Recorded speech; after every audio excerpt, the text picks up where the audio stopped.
حتى أهل البدع والأهواء، أهل البدع العقائدية وأهل البدع السياسية. أنا أقول بيننا وبينكم السلف، بيننا وبينكم الكتب، كان فيقول البدع بيننا وبينكم. Bismillahirrahmanirrahim.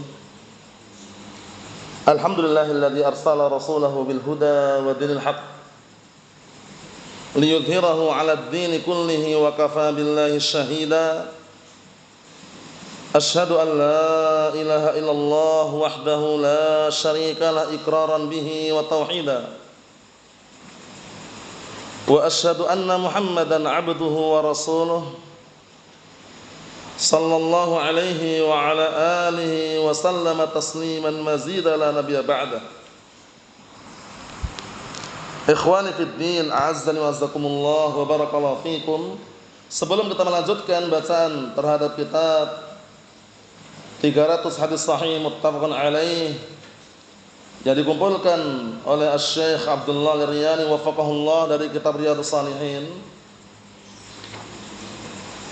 Hadis yang terakhir kita baca disetorkan terlebih dahulu, ada 3 hadis yang berisikan tentang keutamaan shaf pertama dan juga perintah untuk meluruskan shaf. Jadi seorang imam ketika ingin melaksanakan atau memulai sholatnya punya tugas, yaitu meluruskan shaf para makmum. Sehingga seorang imam tidak diam saja, tapi dia menghimbau para makmum agar meluruskan shafnya. Sawu sufufakum fa inna taswiyatas sufuf min tamamis shalah. Istau wa la takhtalifu wa takhtalifa qulubukum. Al-ka'b bil-ka'b wal mankib bil-mankib. La tad'u furujatin lisyaitan. Istau suddul khalal. Itu semuanya fungsinya apa? Agar shafnya itu lurus. Mafhum? Karena lurusnya shaf merupakan apa? Kesempurnaan 6 sholat. Bisa dipahami ya? Kesempurnaan dalam menegakkan sholat, lurusnya shaf. Bukan hanya lurus tapi rapat. Al-ka'ab bil-ka'ab wal mankib bil-mankib. Mata kaki dengan mata kaki, pundak dengan pundak. Sejajar saja, tidak harus nempel. Karena untuk menempelkan sangat sulit. Kadang-kala termasuk takalluf, ya kan? Intinya sejajar saja. Al-ka'ab bil-ka'ab wal mankib bil-mankib. Mata kaki sejajar dengan mata kaki sebelahnya. Kemudian pundak sejajar dengan pundak sebelahnya, tidak harus nempel, ingat-ingatnya. Karena kadang ada orang yang benar-benar tempelkan itu sulit, paham ya? Dan bahkan menyusahkan sebelahnya. Naam. Maksudnya adalah meluruskan sejajar saja. Yang hafal 3-3-nya tafadhalu.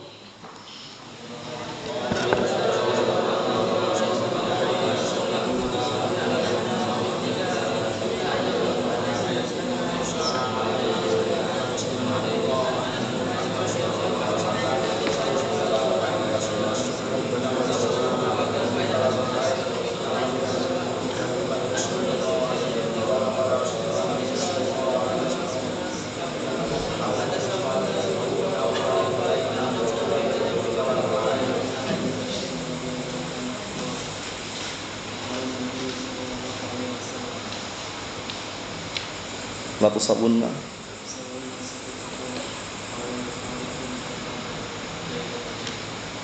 Muttafaqun.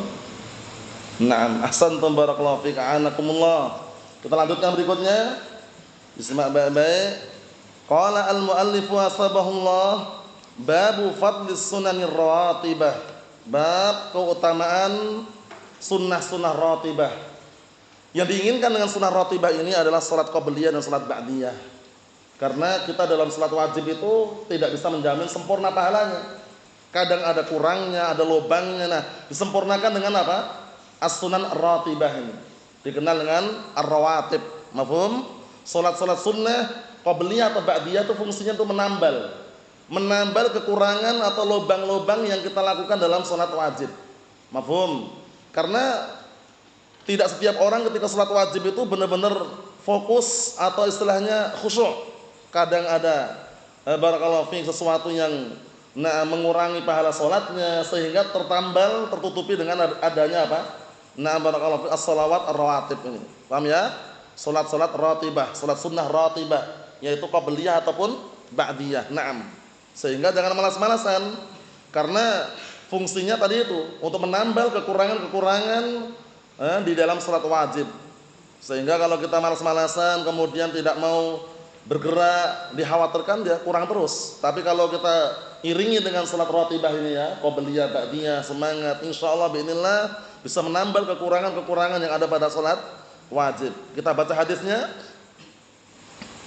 An Abdullah bin Umar radhiyallahu anhuma Abu Abdurrahman Abdullah bin Umar, sahabat yang mulia, putra dari seorang Amirul Mukminin, yaitu Umar bin Khattab radhiyallahu anhu.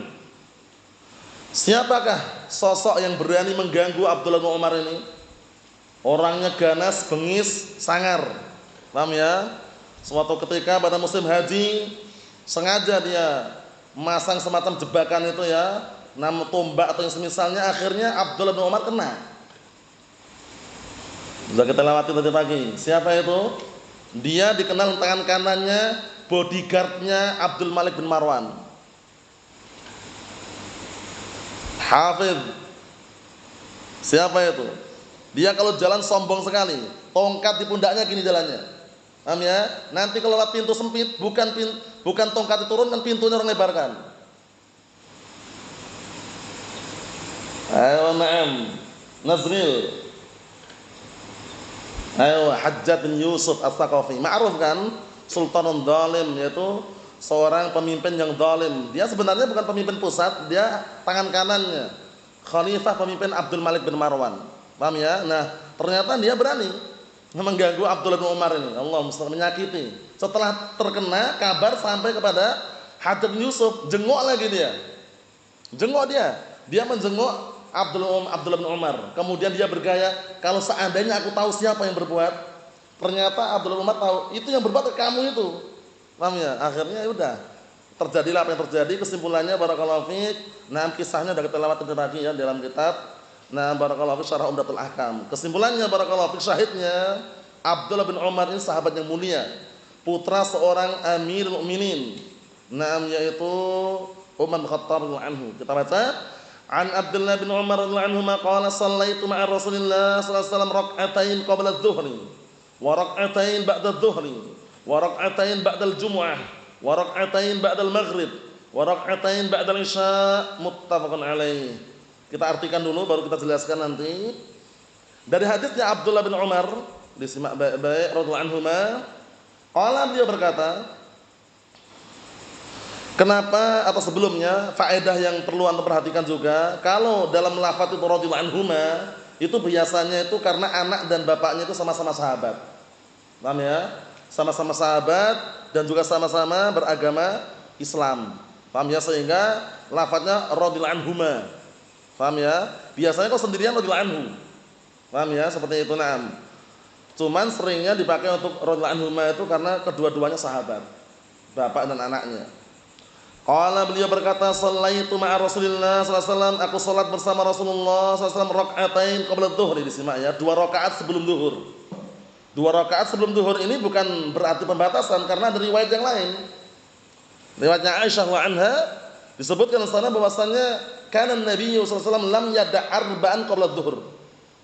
Lam yada' arba'an qabla adh-dhuhr. Artinya dahulu Rasulullah sallallahu alaihi wasallam dalam hadis Aisyah itu beliau tidak pernah meninggalkan 4 rakaat sebelum zuhur. Berarti bagaimana? Nah, barakallahu fiik, tentunya kalau kita kembali ke hadis Aisyah tadi juga bisa 4 rakaat, 2 rakaat salam, 2 rakaat salam. Kalaupun taruhlah 2 rakaat sebelum zuhur pun tidak ada larangan. Paham ya? Nah, yang jelas dua-duanya hadisnya sahih. Dua-duanya hadisnya apa? Sahih. Naam. Maksudnya jangan sampai bingung, di sana ada riwayat yang 4 rakaat. Yang 4 rakaat silahkan. 2 rakaat salam, 2 rakaat salam. Namanya 2 rakaat pun tafadhol ini. Paham ya? Sebelum zuhur 2 rakaat, wa rak'atain ba'da dhuhri, dan 2 rakaat setelah zuhur. Ini hadisnya beliau nukilkan 1. Riwayat yang lainnya itu banyak. Paham ya? Nah, riwayat yang lainnya banyak, lafaznya berbeda-beda. Cuman kita baca yang ada di sini dulu. Wa rak'atain ba'da dhuhri, dan 2 rakaat setelah zuhur. Wa rak'atain ba'dal jum'ah, dan 2 rakaat setelah Jumat. Paham ya? Setelah Jumatan 2 rakaat. Nah, ini pun juga ada khilaf para ulama. 2 rakaat setelah Jumat itu kalau di masjid atau di rumah. Sebagian mereka ada mengatakan kalau di masjid 4 rakaat. Kalau di rumah 2 rakaat. Tapi perkaranya ternyata al-amru wasi', perkaranya bebas. Antum mau 2 rakaat silahkan, 4 pun tidak ada larangan. Paham ya seperti itu. Wa raka'atain ba'dal maghrib, dan 2 rakaat setelah maghrib.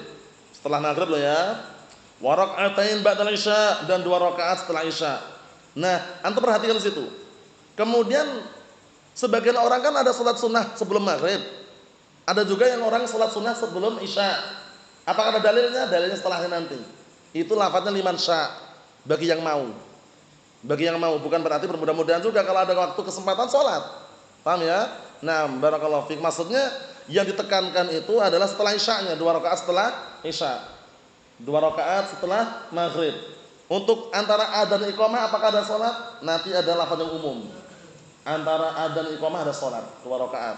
Paham ya? Nah, kita lihat. An Abdullah bin Mughaffal radhiyallahu anhu. Qala an-nabiy sallallahu alaihi wasallam baina kulli adhanain salatun. Baina kulli adhanain salatun. Thumma qala fi tsalitsah liman syaa. Muttafaqun alaihi. Disimak baik-baik ini. Dari hadis yang Abdullah bin Mughaffal radhiyallahu anhu. Abdullah bin Mughaffal radhiyallahu anhu sahabat yang mulia. Sahabat yang mulia. Termasuk salah satu riwayat yang diriwayatkan dari Abdullah bin Mughaffal adalah hadis seputar apa? Larangan main ketapel. Ketapel tahu antum ketapel Nazril? Bahasa Jawanya apa? Pelintang. Paham ya itu ketapel, pelintang. Paham ya? Na'am barakallahu fiik. Nah, ternyata dilarang dalam syariat. Kenapa? Dikarenakan kata Rasulullah SAW itu yang namanya ketapel atau yang semisalnya itu tidak bisa membunuh hewan buruan. Dan biasa membuat apa? Membuat picak matanya saja. Maksudnya membuat rusak matanya atau membuat cacat matanya. Sehingga ketika Abdullah bin Mughaffal melarang salah satu orang waktu itu, malah ngulangi lagi orangnya. Abdullah bin Mughaffal nasihati, sungguh Rasulullah SAW melarang daripada apa? Al-khadf. Paham ya? Melarang al-khadf, yaitu main ketapel. Kemudian orang tadi malah ngulangi lagi. Akhirnya Abdullah bin Mughaffal mengatakan, wallahi, demi Allah la ukallimuka abada. Aku tidak akan ngajak bicara kamu selama-lamanya. Karena dia ngayal. Ya, sudah ada larangan, dia malah ngayal, malah ngulangi lagi. Nah, Abdullah bin Mughaffal benci, enggak suka. Memberikan peringatan, akhirnya apa? Mengatakan wallahi la ukallimuka abadan. Demi Allah aku tidak akan ngajak bicara kamu selama-lamanya. Nah, itu syahidnya dalam artian apa? Barakallahu fiik. Salah satu hadis yang diriwayatkan dari hadisnya Abdullah bin Mughaffal radhiyallahu anhu. Qala, beliau berkata, telah berkata Rasulullah SAW, baina kulli adanain salatun, antara adzan dan iqamah, kullu adanain. Adanain ini maksudnya bukan 2 adzan ya. Karena ini dikenal dengan apa istilahnya kalau dalam ilmu bahasa Arab namanya mulhaq bil musanna namanya. Namanya apa? Ihsan? Mulhaq bil musanna. Paham ya? Bentuknya sama seperti musanna, tapi maknanya beda. Adanain itu bukan 2 adzan, adzan dan qomat. Paham? Contoh yang lain apa yang mulhaq bil musanna? Contoh yang lain? Lafaz apa ihsan contohnya? Lafaznya mirip dengan isim musanna tapi beda maknanya. Kalau musanna kan contohnya rojulan, rojulan 2 orang laki-laki. Rojul wa rojul, ya enggak? Lalu adzanain, adzanain apakah adzan dan adzan? Kan enggak mungkin. Adzan dan qomat, adzan dan iqamah. Itu mulhaq bil musanna. Contoh yang lain ada enggak? Aswadain. Karena Nabi SAW yakul aswadain. Dahulu Rasulullah SAW makan 2 hitam. Apa itu 2 hitam? Ternyata kurma dengan air. Paham ya? Bukan 2 hitam-hitam itu bukan. Paham ya? Itu istilahnya mulhaq bil musanna. Mafhum? Kemudian kadang al-qamaron. Qamaron itu maksudnya matahari dan bulan, bukan 2 bulan. Paham ya? Itu namanya mulhaq bil musanna. Contoh yang lain apa? Abawan. Abawan itu bapak dan ibu, bukan 2 bapak. Hadis yang sering antum dengar itu kan, kullu mauludin yuladu 'alal fitrah fa abawahu. Abawah berapa orang? 2. Tapi bapak dan bapak atau bapak dan ibu? Bapak dan ibu itu namanya mulhaq bil musanna, bukan musanna, namanya mulhaq bil musanna. Itu dalam ilmu nahwu dibahas itu, mulhaqun bil musanna.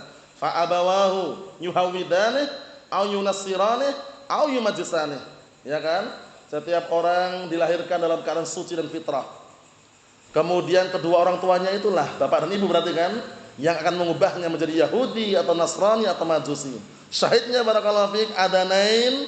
Di sini apa maksudnya? Adzan dan iqamah. Antara adzan dan iqamah ada salat. Antara adzan dan iqamah ada salat. Tsumma qala fi tsalitsah, kemudian Rasulullah SAW berkata yang ketiga kalinya, liman sya, bagi yang mau. Berarti menunjukkan ketika qabliyah, nah barakallahu fi maghrib atau qabliyah isya itu bagi yang mau. Paham? Bagi yang mau.